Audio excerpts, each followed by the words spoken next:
Hello and welcome to SBK Unplugged, Sheldon Bosley Knight's land and property podcast.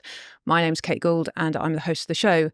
Today, I'm joined in the studio by our rural team, all of them, which is lovely to see you here. So I've got Jimmy Morton, who's the director, Sophie Mockler, who's our rural chartered surveyor, and Archie Benson, who is our graduate chartered surveyor.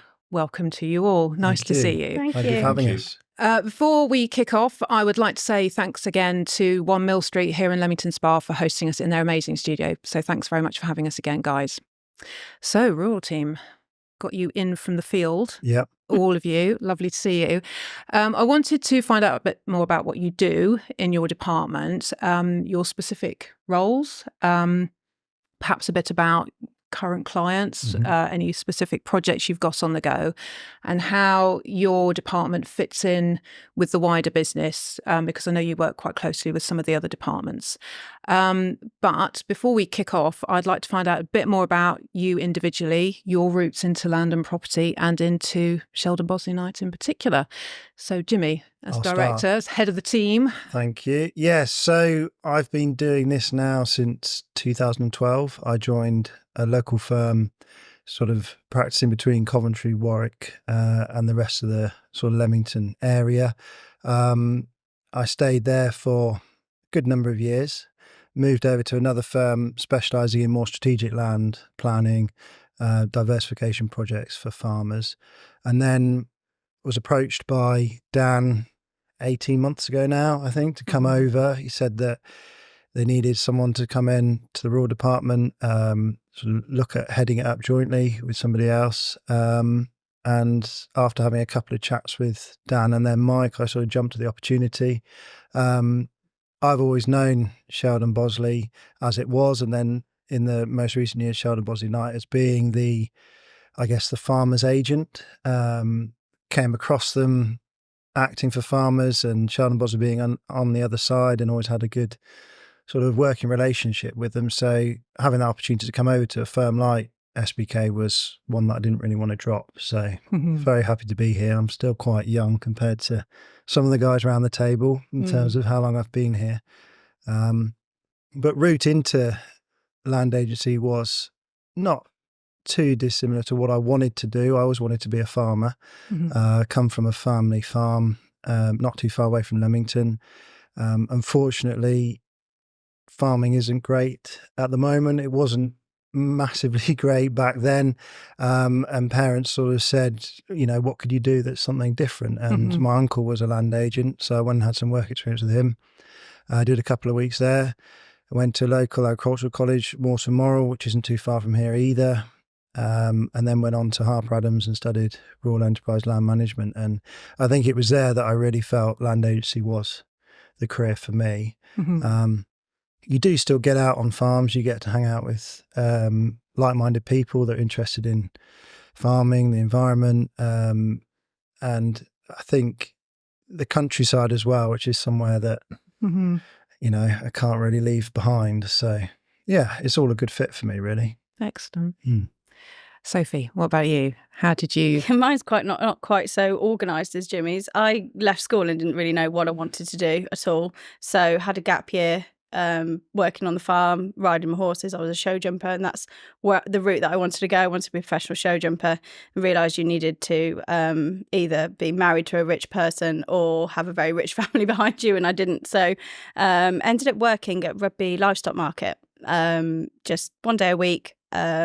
Something a bit different, earn a bit of money, and sort of fell into this role through the auctioneer there who knew somebody who set up their own firm over in Worcestershire, and they were looking for someone to just do farm paperwork, basically. So I went and worked there, and it slowly progressed through to thinking, okay, actually the surveyor role kind of is for me, but hadn't gone to uni, so had to then go and do a postgraduate degree, master's degree, based on no degree at all, base level degree. So did that whilst working for this other firm in Worcestershire, and then I moved over back to Warwickshire and continued my degree there. And once I qualified, let me say that again, I didn't qualify. I passed my master's and then had to then go through the APC route, which Archie's doing at the moment. And I did that then with a national firm, which I specialised in utilities and infrastructure, which I really didn't like. I went into this wanting to help farmers, and utilities is very much on the opposite side of helping farmers. You're working for really a public body. So left there and came to Sharon Bosley Knight. There wasn't a job really advertised for me. I saw an advert for somebody to take over one of the directors that was leaving from the rural team, and I rang up Mike and said, I'm not really what you want at all. I'm not qualified. I haven't got that much experience, but I want to work for Sharon Bosley Knight. It's a local firm doing what I love doing, which is helping farmers out, and eventually got a job. So yeah, I did pester him quite a lot for the job and eventually got it. And then, passed my exams 2 years ago. I think I got my chartered surveyors, 22. And then got my agricultural valuers exams last year after a couple of attempts. So that was pretty good. And so I've been here 5 years now, nearly, in November. Because they're quite difficult exams, aren't they? I hear. Yeah, the APC is difficult. That's 2 years of work you have to do, put together case studies and various different competencies that you have to fill out. And then you have an hour interview by 4 other people that are qualified and you don't know over a Zoom meeting, which is pretty intense. And then the ag valuers are 2-day exams. So full days. You've got 1 day out on a farm. Practical, you have different questions based around the farm on various different topics that we as land agents cover, which can be subsidies right through to valuations, residential properties, the livestock, crops, everything. And then you have 2 set exams then the next day, which are written, and then an interview for half an hour where you're quizzed on various different things. So the topics, the whole syllabus is huge. So yeah, that was quite good to get that. It's taken me a couple of attempts, but yeah, I have got that now. So yeah, that's me. Oh, fantastic! Well done. Thanks. Archie, over to you. Over to me. Yeah. I guess my love for the rural sector started probably when I was quite young. We got a family farm in Dorset. So every Christmas, every weekend we had off school, any time we'd be down there on the farm. It was sort of a mixed beef and arable farm with my uncle and cousins. And we'd just be out motorbikes, farming, having a laugh. Then from there, used to work on farms in the summer. So I did a lot of tractor driving. Having a good laugh with all the farmers. And from there, I went to school in Dorset, which was a lot of fun. Did rural land management there, so that's sort of bringing me more into the land agency role. Then I took a gap year after that, which helped on farms. I'm saying farm a lot, but we did a lot of travelling, working on the farms. Came back to the 3-year degree at Cirencester, which was a land management course again. From there, another farm experience, so work on a farm for the summer. And then I thought to myself, right, I've got a degree in this. I should probably put it to paper and get a job. Because I was at the time just driving tractors all the time on the farm. And I thought, right, I want to work for someone now. That's when I then had a few interviews with a few local firms, a firm in Dorset, a firm in Cheshire, and Sharon Bosley Knight. From there, I went to the interviews, and my interview for Sharon Bosley Knight was with Sophie and Marcus Faulkner, who has been with the firm for many years. And it was just a right laugh. It was very nerve-wracking, but they made me feel quite happy, and I wasn't so nervous by the end. And it whittled it down, and that's what really sold it for me. I think Mike and Dan also on the phones and everything. They just, it all just sort of fit together, and I've been here now 2 years and a few months. Looking to get my APC and CAV like these guys. So it's and how far are you going with the APC? Are you sort of started the process, or are you?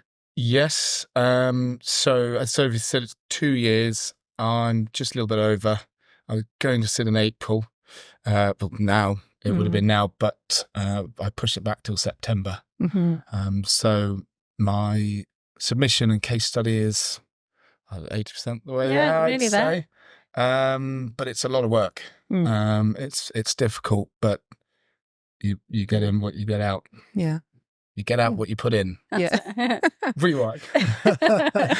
But I hear it's a very difficult set of qualifications to get. Yeah, it so, is. Yeah. You've got to put a lot it's of a real time and achievement to get it, isn't it? 100%, yeah. You invest. You've got to make the decision to be a chartered surveyor quite early on, because you need to choose a RICS accredited degree.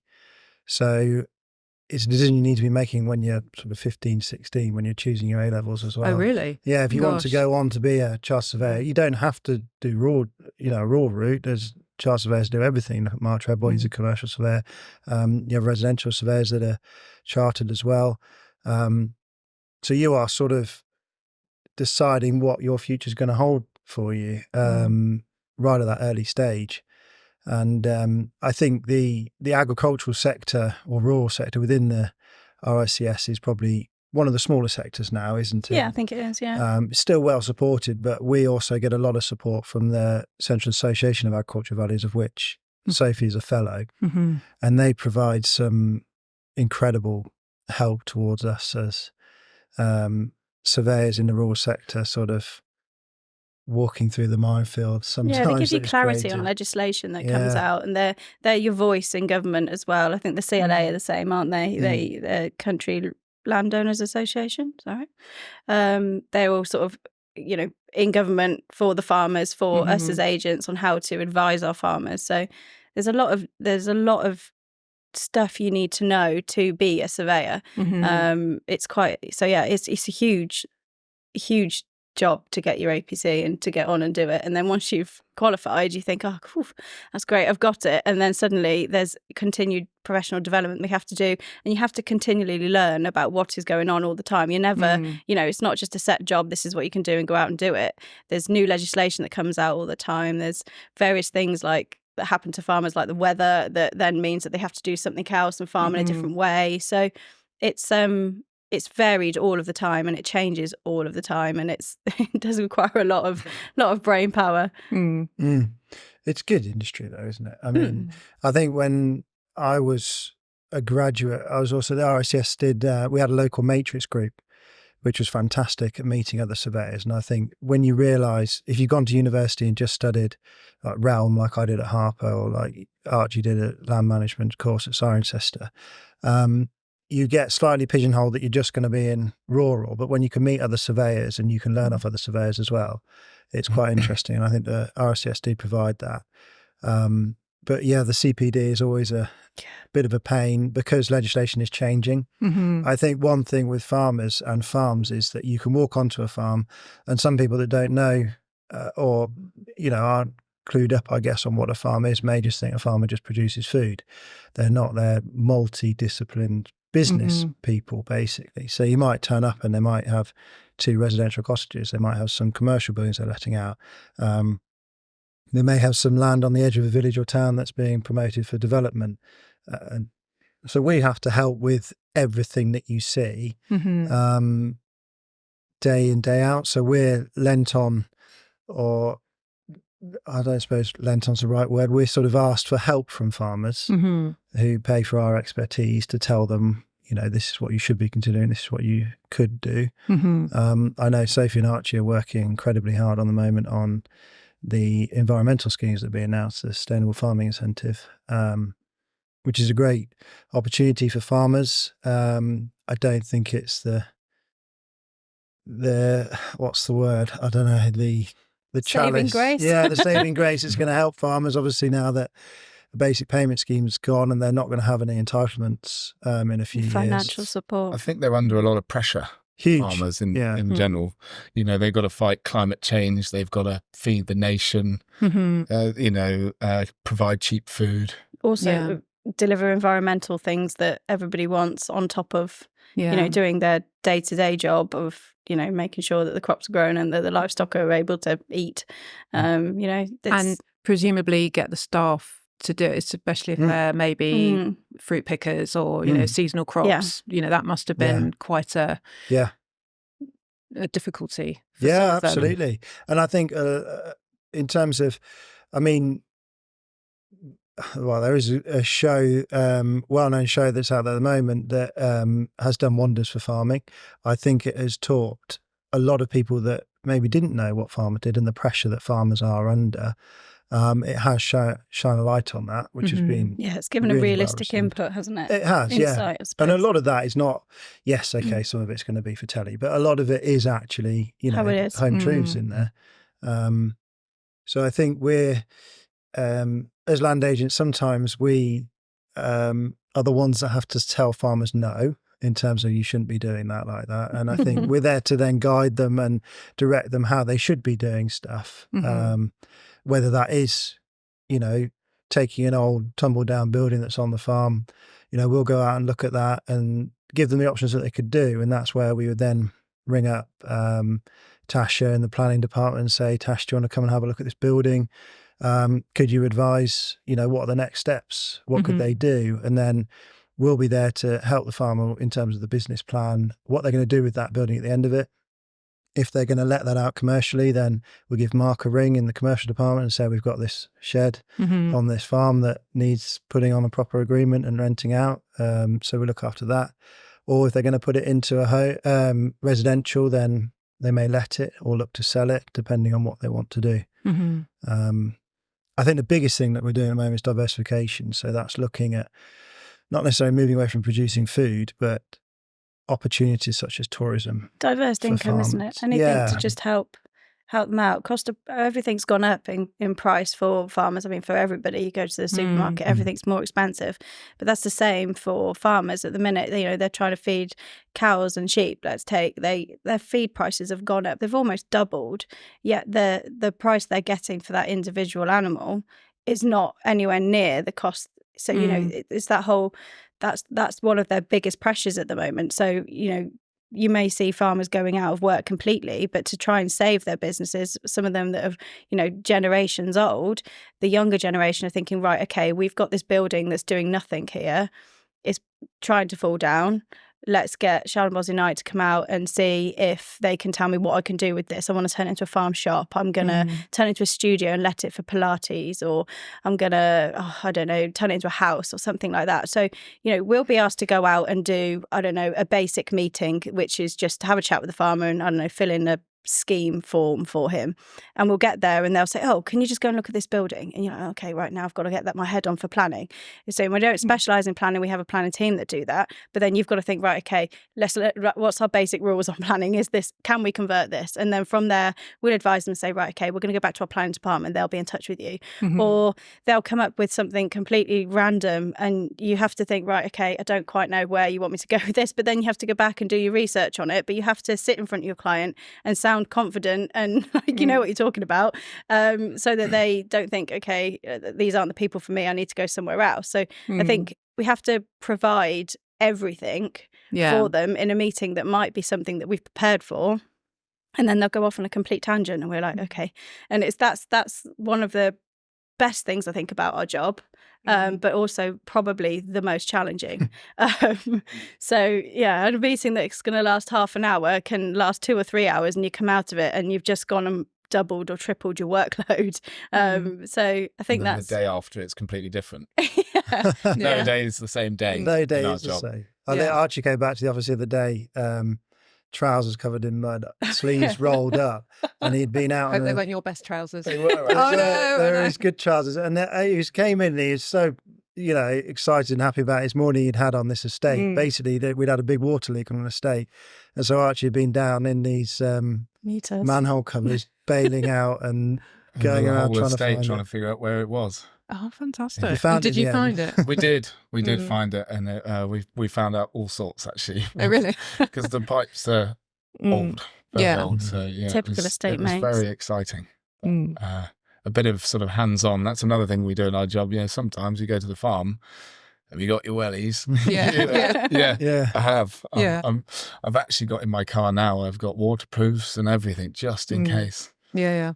have to move some sheep or do something. Yeah, You yeah. joke, but I've done that before. I've rocked up on farm, and as you've got there, the farmer's coming out, your client is coming out, like waving at you. You think, oh, great, oh, wow, he's really excited to see me. And then he's like, get out of the car quickly. Can you go down the road and just help me get some cows in? Yeah. And you literally, there's like cattle that have bust the fence, and you're like, okay.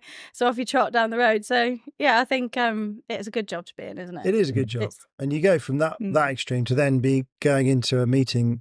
You know, you could be in charge of a large estate which has a load of trustees looking over it, and you're advising on the future of that estate for the next generation. So it's completely, we advise them on the tax regime, obviously with accountants involved. But our job is to come up with the ideas, go to the other professionals like the solicitors and the accountants, come up with it. Because with a lot of the country estates that we manage, it's all about preserving it for the next generation. That's not just for the family to enjoy, but everybody that lives and works on the estate as well. So these places provide a lot of work for other people. So they need to be retained, really. Yeah. So are farmers your typical clients? Are they the bread and butter clients, or do you? Yeah, I would say others? so. Yes, farmers are our day-to-day, but we do have other clients that might be business people, for instance, that are looking to start farming. So they'll be buying land to farm it. We also do valuations for banks, so people that are lending as well to buy farms and estates. Sometimes local authorities, we do act for those, so they sometimes own land. Or another good example is that if, take HS2 for example, that's coming through people's property at the moment, so we would act for the landowners, and that doesn't necessarily mean that that would be a farmer, it might be a commercial unit, but we as land surveyors would still do that job, and we would negotiate the compensation for them. So we have quite a sort of diverse group. It's quite varied then. Yeah, it's very varied. That's the trouble with our job. It's very difficult to actually say what we do because we do and have to know so much. Well, it completely ranges. I mean, we sometimes will go to a residential property with a small tree on its boundary, you know, that's overhanging. And then the day after, the team will be at a big estate, like Jimmy said, round trustees. You know, it's anything. Landowners, farmers, anything to do with land and property, I guess. So what are the big challenges then? I mean, you mentioned the weather being quite a challenge, and the cost of living for farmers and landowners. Are there any other challenges that you're faced with now that perhaps you weren't maybe 5 or 10 years ago? Or are the trends kind of emerging at all? There are. Obviously, farming is affected hugely by external factors. So the war in Ukraine, that had an impact on grain prices. Obviously, when we left the European Union, that's had an impact in terms of trade and free trade within Europe. The loss of entitlements that farmers were paid, subsidised for farming.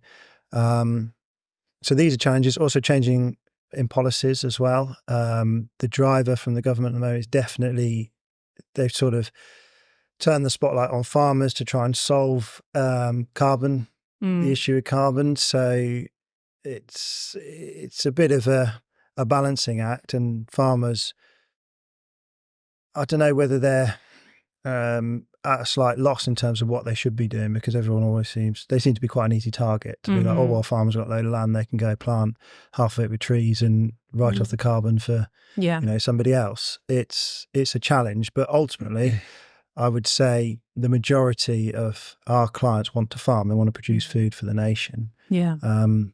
But that's not possible, really. Showed by the protests recently. In Wales. Wales and France. I think farmers are slowly getting quite fed up. Yeah.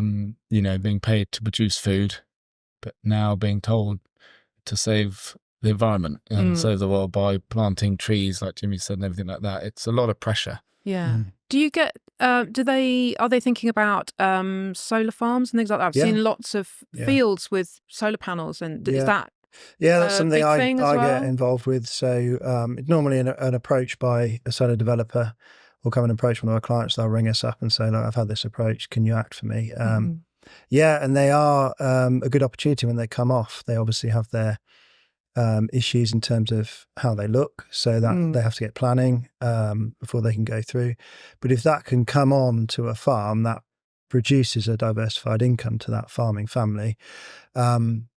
Where we then step in further is we have to get the accountant involved to then advise what they do with that income, because suddenly, you're not farming that land, you've got someone else in there, you've got solar panels on it being run by another company. So that can have issues with inheritance tax planning, getting that to go to the next generation, because there's certain reliefs that are available on agricultural land at the moment, and once you put solar panels on, it might not get those reliefs, or it won't get those reliefs. So okay. Yeah, we always have to think 2, 3, 4 steps ahead. Yeah.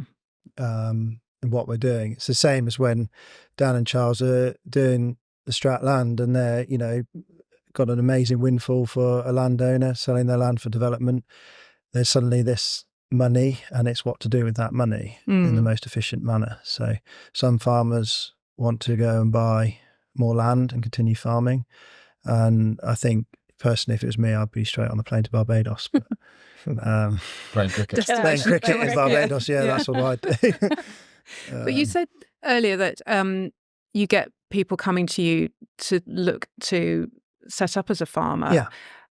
Is that a surprise given the constraints that farmers are it is a surprise, facing at the moment? But I think there's definitely there's a classic saying is they're not going to make any more of it, and that's land. So people always want to own a slice of England. And farming is still a lifestyle, but there is obviously, farming land is still a business. So there is the attraction there. And that's where we get involved again, is that we would act on behalf of the landowner for the contract farming agreements. So they would be the farmer by owning the land and effectively farming it, but through a contractor. They might not have their own kit. They may not have ability to buy their own kit, but they can still farm, which is quite good. Excellent.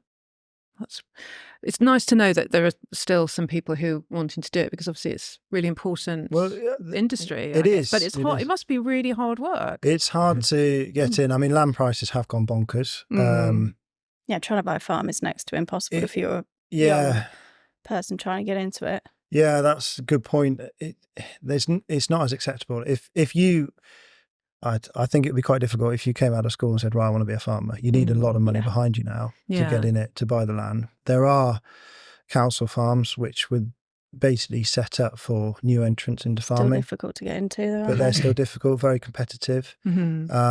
Small holding, there's a huge amount of people out there that small hold. You can't, you've got to do something else on top of that. A small holding won't give you, an income for, especially not for two, if you're looking at a husband and wife or something. But I think there's a lot of farmers generally are living a lot longer. People generally are living a lot longer these days. So, most of the farms that we see all have succession plans in place. But if you've got more than one child, that farm probably can't sustain more than one person working for it full time. So it's a bit like Jimmy's personal home farm experiences. His brother will be working alongside your father, and Jimmy's gone out and done something else because it can't have both of them farming. So I think we do see a lot of that, where there's more than one child, and maybe they've got to figure out how they go into farming, or whether they do something completely different, and then that's where the diversification comes in, or they don't want to do it at all. I mean, I've got clients that have said, I would never want my son or daughter to go into this. Why would I? It's a really hard work. You don't make much money. Everyone thinks you're rich because you own a farm, but you don't. You've got a lot of money in assets, but you don't. You're cash poor most of the time. So they say, absolutely not. I don't want them to do it. Go and work in London. You can earn a lot more money. So that's a lifestyle, isn't it? Yeah, it is a lifestyle, but it's also bred into you. It is. Yeah.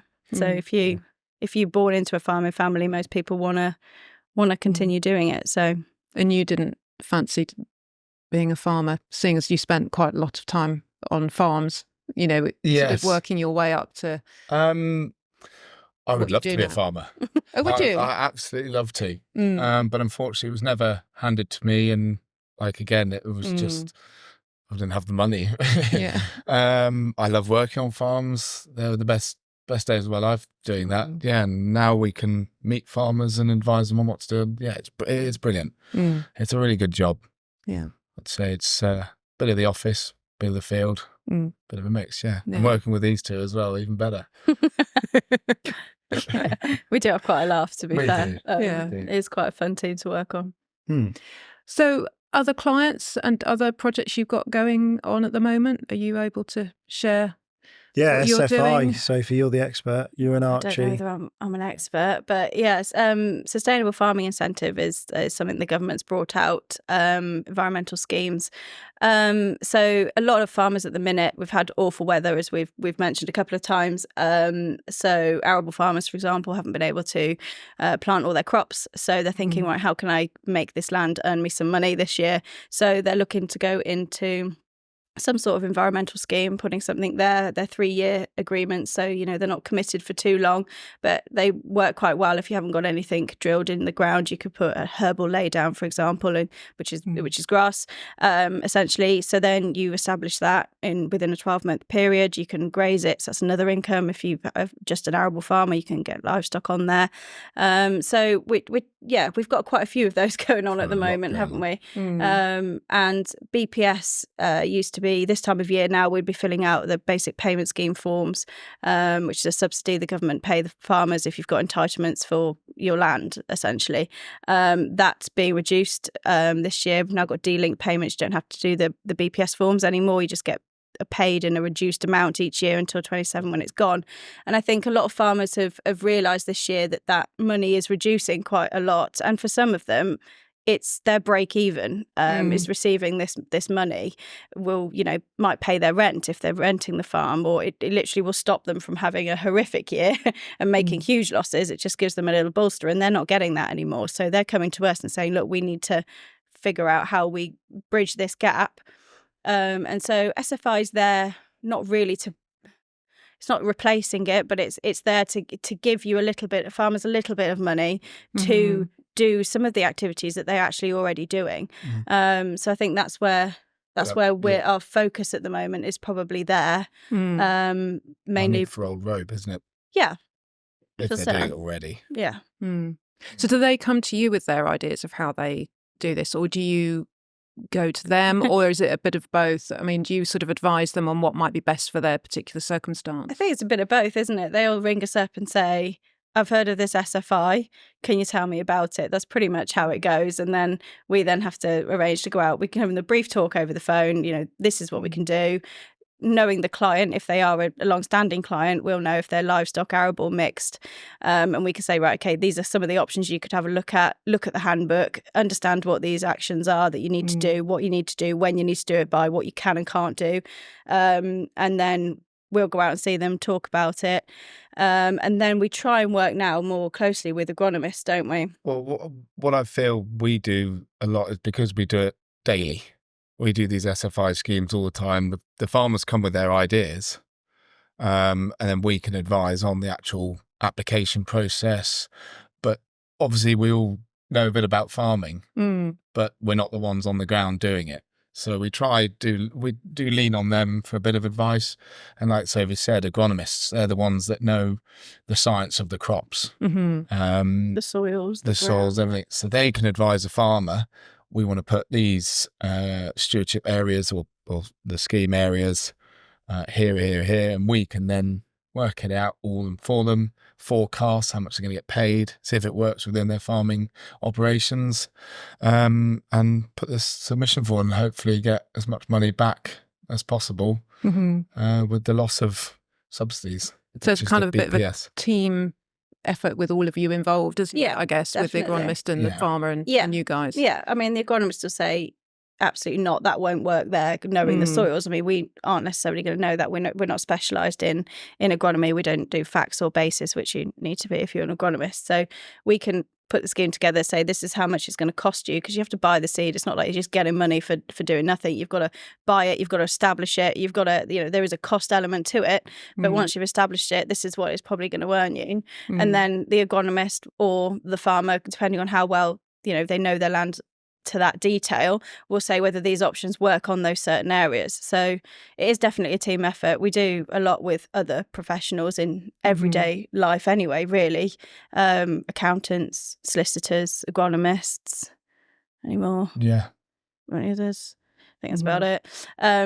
So yeah, it's important that we have that good connections with them, but that's what the farmers sort of rely on us for, is to sort of bring all that together, isn't it? The other thing we do is also doing those, but we also do capital grants and stuff. So for farmers that need help for putting fencing, there's historic ones, like stone bridges in, or stone walling, maintenance of current historic features on estates, old estates. You know, we've got estates that have got old pump houses that used to pump the water up to a tank to feed the animals. Old historic features like that. You know, we help with that sort of stuff. Or, you know, like the old sluice gates on estates. We've had all sorts of dealings with those. And, you know, there's the river works. It's anything you can see out the window of your car in a farm. There's probably something, you know, a land agent's had something to do with it. That's how I normally do it when we've done careers fairs at schools, and I will stand on there and I'll try and say what I do. And one good example is that when you wake up in the morning and you put the kettle on, it turns on electricity. It's likely that a land agent has negotiated that electricity cable to come across the farmer's field to feed into the development that you live on. Then you turn on the tap, that water, well, that's another land agent negotiated the pipeline to come across the farmer's field. You've driven through a road to get to school or wherever you're going. Well, that's gone through a farmer's field at some point. It will have involved a land agent to do that and negotiate that. Then you eat your breakfast, whether that's your cornflakes or whatever it might be. Other varieties are available. You know, a farmer has been advised by a land agent through that process. So I think we are an important part. One of our challenges is with younger generation, more access to, you know, Google searches, AI, ChatGPT, those kind of things, is that you can find out some of the answers. And so some guys are having a go themselves, aren't they? Yeah. But it's great to do that as an overview, but actually something like that is not going to pick up. You doing something here is actually going to mess up your tax planning for, you know, 10 years time. So it's still important, I think, to give us a ring if you've got any problems basically on your land. And do you have sort of long-standing clients then as a result? So once you've advised them, they keep coming back and repeat asking. businesses. Yeah, and I think farmers are very loyal, and you do have to be at the end of a line for them. You know, when they try and get hold of you, they want to talk stuff through to you. And then our estate clients as well. So you may be managing an estate through generations, you know, and as it passes through, retiring partner within a firm as well. So we've taken over from Marcus, who's the retiring partner at Shipston. He's handed over the baton to us now, and there'll be another generation coming through these estates, which may be people that are our age or younger, and will form that relationship, and it will just keep going. And that's why our archives are, I mean, you can get lost in there reading the old files and stuff. It's incredible. Definitely the department with the most amount of paper. Yeah, we do have a lot of paper. Paper. Mainly old plans, deeds and plans and agreements and various different things. But I think that's quite a good thing about our department is Marcus mainly now, not James Walton, who retired 4 years ago. Before my time. Before your time, I can't remember. But Marcus still works with us. He's on 3 days a week. He does Tuesday, Wednesday, Thursdays. And we'll get clients ringing up all the time wanting Marcus. And they know that he's on, you know, lesser hours now, and they still want Marcus. So then Marcus will ring them up and say, oh, Jimmy can help you with this, but I'll be there in the background supporting them. And that kind of eases them because they know they've got someone new, but they've not just been dropped with someone new. So because farmers don't like that. They like consistency. They like to know, you know, who it is that's dealing with them. And you're dealing with really personal stuff. You know, you've got their finances, it's their business, it's their livelihood. And there's a lot of, you know, sometimes we have to have some really tough conversations with these farmers, you know, if we're talking like succession planning, and, you know, which essentially is saying to the older person, when you're not here anymore, this is how we need to leave it. And so they don't want to just hand it over to, you know, Jimmy and Sophie and Archie, who they don't really know because they've dealt with Marcus for 37 years, I think he's been with the firm. So it's really important to have that relationship, and a lot of our clients are long-standing and they're Marcus's or James's, and they've been slowly we're being introduced to them. So yeah, Marcus is a key member of our team. It's a shame he's not here, but yeah, he's a key member, isn't he? We can't a lot of the clients will still, or we'll say to them, this is the situation, and they'll say, oh yeah, and they think they've understood it, and then they'll ring back and go and check in and be like, Marcus, Sophie said this, is this correct? And so yeah. But I suppose it's like a lot of people, you know, they don't like change, and it's very difficult, like you say, if it's a very personal decision to think about their business and their life, because it's their life, isn't it? You know, they wake up every day and they're at work, you know. So 24/7 farming. So it's nice that you've got such a good team to help manage them and handhold them, I suppose. Yeah. So, yeah. One thing I did want to ask is a bit more about how you integrate into the rest of SBK, because I know that we're obviously a multidisciplined company and we all kind of have feelers into other departments. So tell me a bit about how that works for rural. Yeah, so the business as it started was, I believe, in auctions. So we've obviously got now Matt, who heads up the auction department, and that was auctions for farmers. And I think, as I explained previously, farmers have a lot of things going on their farms. So if you take the normal farm, we work very closely with Natasha in the planning department, who gets us planning on projects for farmers. We work closely with Matt in auctions. So typically where we've got a small field, something that is going to have a lot of interest, and providing, you know, we've discussed it with the client and they've decided that auction is the best route, we'll pass it on to Matt, and they do for them really, really well. You know, he's achieved some fantastic prices for them. The estates, you know, estates have commercial property. Mark Treadwell and his team look after those for us there. Dan and Charles, they deal with the strategic side of things. And then also going back to the estates, we have the residential property, which are looked after by the lettings team. So mainly the guys in Shipston look after those for us. And then selling, you know, farmers have cottages, landowners have cottages, houses that they want to go. So we're able to take advantage of the sales team as well within SBK to do that side of it. I think what's really good for us is also going to clients and knowing that we've got these departments that we can lean on. Lean on. You know, if we go to a meeting and someone says, "Oh, I've got this barn, I don't really know," and I think Sophie touched on it earlier, but it's a bit more sort of, oh, well, look, I can help out a little bit, but look, we've got a really good planning department that can come in and set you up, you know, and help you out. I think that's just quite nice for us to know that, although we know a bit about it, we don't know everything about it, and they specialise in it. So it's for all the teams, really. I think a lot of people look at a farmer and think just plain old drive a tractor, you know, scruffy all the time because they're full of mud or whatever. And I think it's so much more diverse, their business. There's so much going on there. And that's why, you know, we need to know a lot about when we go out and see them. But I think we do provide lots of different things then for the rest of the departments in the firm. Your estates are your classic because your estates cover everything. There's woodland, there's land, there's farmers that are tenanted, there's cottages, we've got commercial, we've got, you know, I think on one of our estates, we've got 3 large capital projects where they're going to convert a beautiful set of barns into 4 residential dwellings, which you know, the planning team have got all the planning permissions, they've done the drawings, we're going out to tender to speak to builders. And then you've got another area, which is an old estate yard, which they've bulldozed what used to be there, and we're going to put up some commercial lets there. So again, we'll be leaning on the commercial team. I think the estate is probably the best one for us it's to a good example, isn't it? Use as an example, because we do need to lean on all the other departments, but actually we also provide them with quite a lot of work. And you don't need to outsource it. We've got it all in house, so you can chat to people very, you know, cross over the office, and you found them. Which makes it much easier when we go for our monthly meetings, which we have to do with our estate.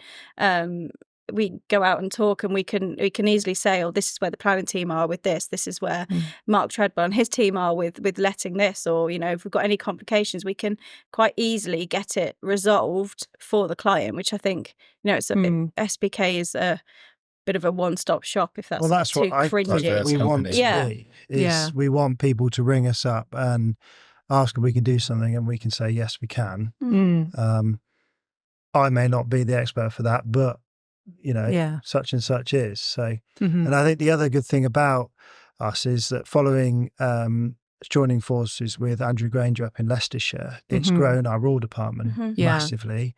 And we've brought in a great team over there who are just as experienced as we are down in Shipston. So we can cast our net further, and I think the varied advice we can give now is completely different to what it was sort of a year ago.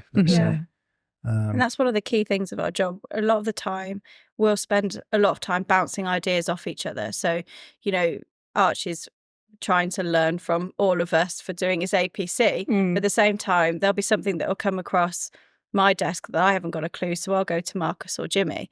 There's things that probably come across your desk as well, Jimmy, and you're like, let's talk to Marcus. But there's even things that I think Marcus would say himself that they'll come to him and he'll say, oh, I don't know about that. But I think now we've got Andrew Granger as well, we've got a whole other team of people that have probably done things differently to how we have, but also have much broader experience now. We can turn to a lot of people for helping with workload or just bouncing ideas off on how we should do things. I think that's the best thing about our team, really. I think we do all work very well together. And we trust each other. And we all ask each other questions. No question's a silly question. I think my first year... I don't know, Archie. I think my first year, I think I slightly annoyed Sophie sometimes. I'd be asking that many questions. But, it's how you learn, isn't it? Sophie was able to answer 99.9% of them all. I hated to say that. So, it's, a great team. I do love working with them also. Excellent. Yeah. Brilliant. Well, thank you guys very much for having a chat. And I'll let you go back out to the field, literally. Back out in the rain. And thank you very much for watching, and we will see you again next time. Thank you.